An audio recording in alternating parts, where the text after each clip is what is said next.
This is one of my favorite Chowtal songs from this collection. Chowtal. From abroad, Pia sends no word. I'm listless in the month of Fagun, without my love. The papiha bird cries, Pia. I'm overcome by this distance between us. He stole away to another country without telling me. The rain falls like arrows or serpents, stirring worry in my heart. All of the men of my house go in search of him. How can I be patient when my youth itself is a poisoned arrow? Night and day I sit watching for any sign. My love has not yet returned. Lal Bihari is just a resonance chamber. The beloved will come and banish your pain. And so Lal Bihari will insert his name into the poem, and this is what's known as the poet's mark, the Kavi Chap. It's a convention where the poet will sign the poem with the name of the poet. So Kabir's famous Kavi Chap is Suno Bhai Sadhu, or Kahe Kabir. Kabir says, listen, brothers and saints. You know, Mirabai would say, Mira ke Prabhu Giridhara Nagara. And so it means Mira's God is the god of the Giri mountains. And Lal Bihari's is a little more nuanced in that the way that he signs it will change, but always at the beginning of the last couplet will be the name of the poet. Right, right. And by the way, I think Robert Bly translates Mira. Is it? No. Jane Hirschfield translates Mirabai, and Robert Bly translates Kabir in these slim and beautiful volumes. Shrita Sen was the first one who introduced me to that, and it was like, this is really beautiful. It's kind of cool. You talk about Indo-Caribbean legibility.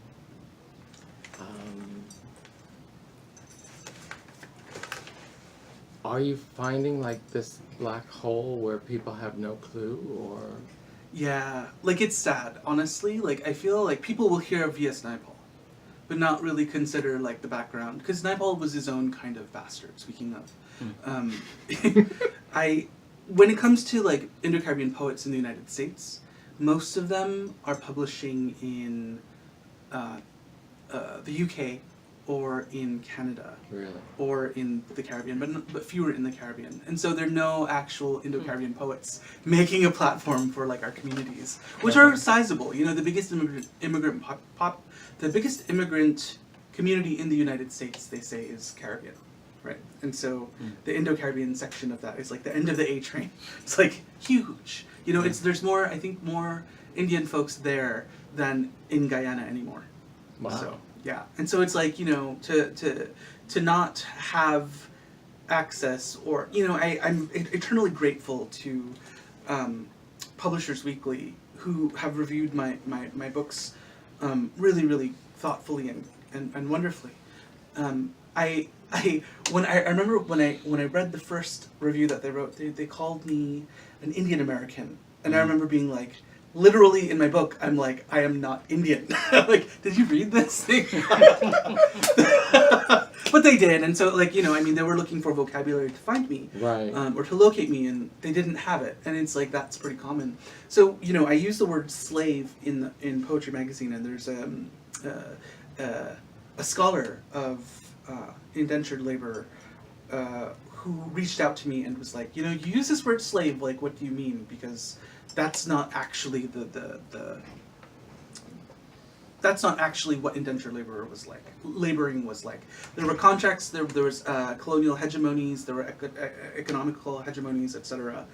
But it wasn't slavery. It was what happened after slavery. Right. And so the nuance there, I think, or her comments caused me to think a little bit more critically about, you know, how I'm representing this. So then I started writing these things about, you know, how indenture and servitude was not slavery at all. And like thinking about where I could have that conversation here has been really, really hard. So luckily, Jacket 2 is a place that's interested in like the non-mainstream. They were really receptive to the Cooley Dude project that I did. So Right. when I think about legibility, it's like it's always with like a heartache. There's always populations that jealously guard their story. And when you use the word slavery on indenture, there's pushback. When gay folks tried to talk about the Holocaust, you know, there was major pushback.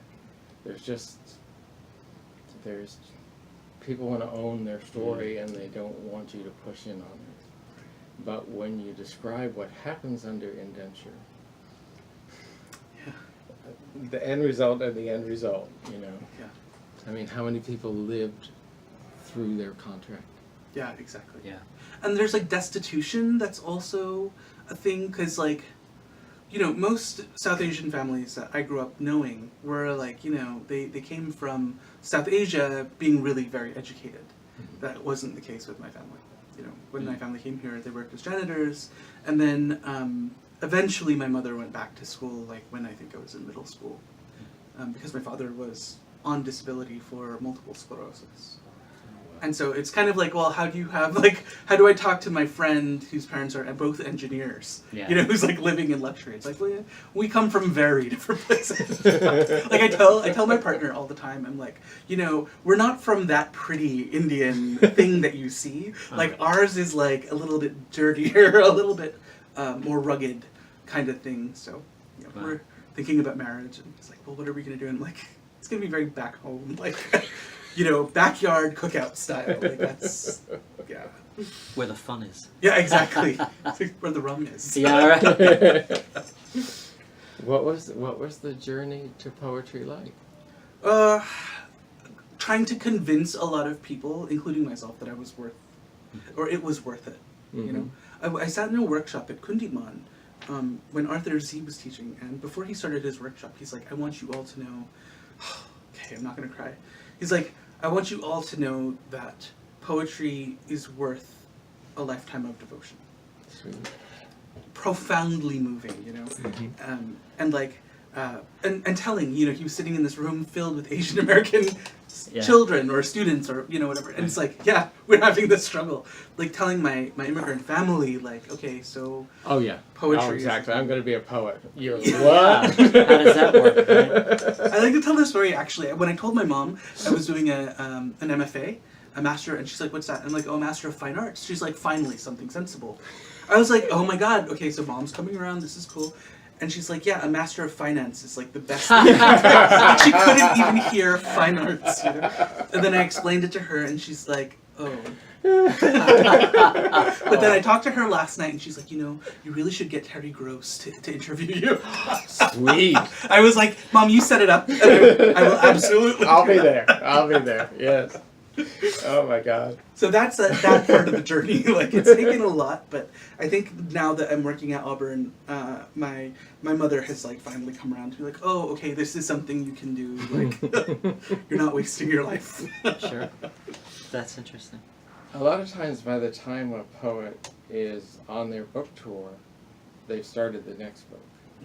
Are you in that process? Or? So I stir a lot of pots. So I have several going right now. I have my next book of poems that was accepted by Tupelo, and we don't have a pub date as yet, so I'm waiting on a contract, but it's coming out. Congratulations. Yeah, thank you. That's great. And I'm working on a memoir and a collection of essays that are being circulated right now, so Nice. yeah, waiting to hear back. So I have too many projects. And then the next book of poems is already like taking form. Really? Yeah. Cool. Oh, wow. Okay. Can you read one more thing? Oh yeah, for sure. What would you like me to read? A poem? A translation? Poet's choice. I know my publisher would probably want me to read from my book. I understand. Well, part of this too is, you know, we're here at the Miami Book Fair, and so you're going to be. This is exposure to folks who weren't able to get here, so they come to our website. So you know, there's a little bit of that as well, because we are here at the book fair, and you're at the book fair, and you're going to be reading at the book fair. So read maybe something that you're going to read here. Oh, Whatever, perfect. Since this is an ARC, this I really like the way that the beginning section and the end section are edited here. I had edits to turn into the chotals, and so I'm going to read. This is in the book, but I'm going to read from this manuscript version, Cool. if that's okay. Definitely. And this will be the title poem. You'll never hear us say no. Okay, great.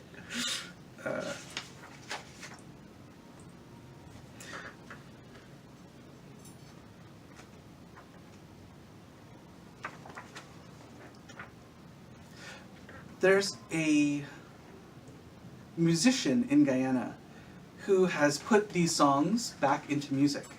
The YouTube video is wonderful. Yeah, it's great. He's so fantastic. Amar Ramesar. And so this is the translation of that poem. Oh my god. Yeah, because bringing the words and the music back together is just gorgeous. Yeah, he is so wonderful and generous as like a musician, but also as like a human being. Yeah. So it's been Cool. really fun to collaborate with him as well. And he'll be glad to finally be allowed to have the English out there for people to read it. So. Chotal. Sakhi.